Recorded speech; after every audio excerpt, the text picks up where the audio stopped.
Nous, on a juste une manière de travailler, sans relâche, jusqu'au 24 mars. Oui, on a fait nos propres sondages, on sait que ça va bien pour notre campagne, on ne prend rien pour acquis. C'est la raison principale de ma tournée. Les gens ont jusqu'au 18 février, samedi prochain, 16h, peuvent aller en ligne sur mon site web, thomasmulcaire.ca, prendre leur carte de membre, 5 $ pour les étudiants, 10 $ pour les autres. Pour une fois, un politicien demande de l'argent, mais c'est pour donner quelque chose en retour, le droit de choisir le prochain chef de l'opposition officielle.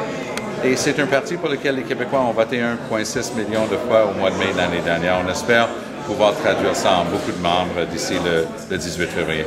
Ce dont je me rends compte grâce à cette tournée, les préoccupations d'une région comme celle-ci sont partagées dans plusieurs autres endroits au Canada.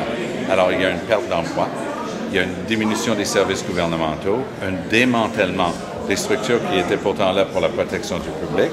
Par exemple, on peut regarder en matière de sauvetage maritime, ce qui est en train d'être annoncé, ça peut causer des tragédies. On parle de vie humaine, il n'y a rien de plus important pour un gouvernement que de protéger des vies humaines. Alors, ce sont le genre de choses que nous, on veut changer si on réussit à former l'opposition officielle. À partir du 24 mars, si je deviens le chef, je vais amener une bataille très structurée, très coriace, très déterminée face à Stephen Harper. C'est ça que ça va prendre pour les battre. Aux prochaines élections, on va être capable de les remplacer, mais ça commence par la mise en place d'une permanence à notre chefferie, et j'espère être cette personne le 24 mars. Dans la course à la chefferie, qu'est-ce qui fait que les militants du NPD vont vous choisir plutôt que l'un de vos, pas adversaires, mais disons, autres candidats? Bien, il y a des qualités qui sont intrinsèques pour toute personne qui aspire à être chef d'un parti national. Il faut, par exemple, pouvoir communiquer d'une manière détaillée et tout comprendre les nuances dans les deux langues officielles, ce qui est mon cas.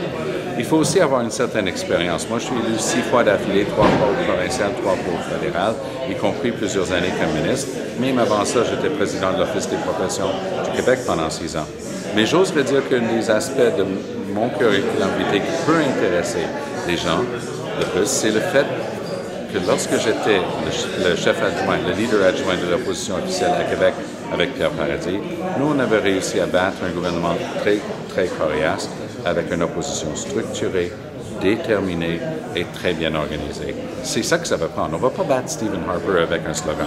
Il va falloir que le prochain chef, et j'espère que c'est moi après le 24 mars, soit capable de se tenir debout face à Stephen Harper et utilise tous les moyens de l'opposition officielle pour lui opposer cette opposition très coriace, très structurée et très déterminée.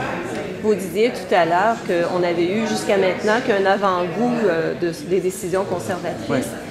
Vous vous attendez à quoi, là? Moi, je m'attends à ce qu'un parti politique qui ne démontre aucun intérêt pour la gestion dans l'intérêt du public, au lieu d'y aller avec un quart de tour de tournevis, va y aller avec une hache rouillée, va commencer à chopper un petit peu partout. C'est ça qu'on risque de voir de la part de Stephen Harper. Il va falloir que le public soit bien outillé, bien représenté par une opposition officielle déterminée et efficace. Outre l'opposition, est-ce que vous croyez que les gens devront aussi se lever au niveau du Canada, au niveau du Québec, devenir un petit peu moins individualiste peut-être et bouger? Le message du NPD est très bien accueilli au Québec. Les institutions que nous, on a mis en place sont le reflet des valeurs. Maintenant, il faut reconnecter avec certaines provinces où on n'a plus de représentation. Saskatchewan est un bel exemple. 4 élections d'affilée, on n'a plus d'NPD. Mais c'est pourtant la province où on a été créé. Donc, on a l'intention de faire la même chose dans le reste du Canada qu'on a fait au Québec. Aller au-delà de notre base traditionnelle, rassurer les gens qu'on va assurer une administration publique compétente, efficace et crédible. Une fois qu'on fait ça, les gens qui partagent nos valeurs n'hésiteront pas de voter pour nous, vont revenir au balcon. D'accord, merci beaucoup. Merci beaucoup.